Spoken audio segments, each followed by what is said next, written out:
Cette étude portait sur la gestion des risques de catastrophe dans le département de Ziguinchor. Elle a été commanditée par Child Fund, qui a son partenaire à Ziguinchor, qui est la fédération d'Ibaya Kanyan. Il nous a été demandé de faire une analyse situationnelle de la gestion des risques de catastrophe dans le département. Cet atelier va nous permettre de partager les données recueillies sur le terrain et d'avoir d'autres types de données qui vont nous permettre d'enrichir le rapport qui va être mis à disposition.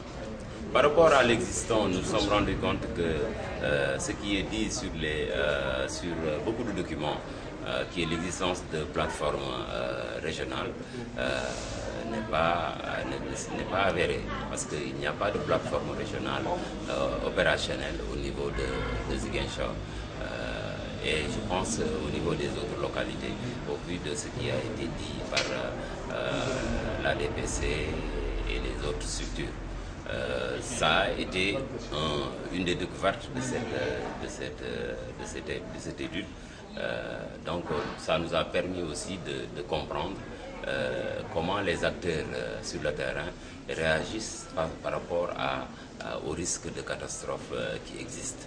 Ça nous a permis aussi de comprendre que l'idée première qui anime presque tous les Sénégalais, que les principaux risques de catastrophe, c'est tout ce qui est lié au conflit armé, alors qu'il y a d'autres types de risques de catastrophe. Et si on parle même de risques de catastrophe à Ziguinchor, ce qui vient en premier, ce n'est pas forcément ce qui est lié au conflit, c'est le bateau, le Djola.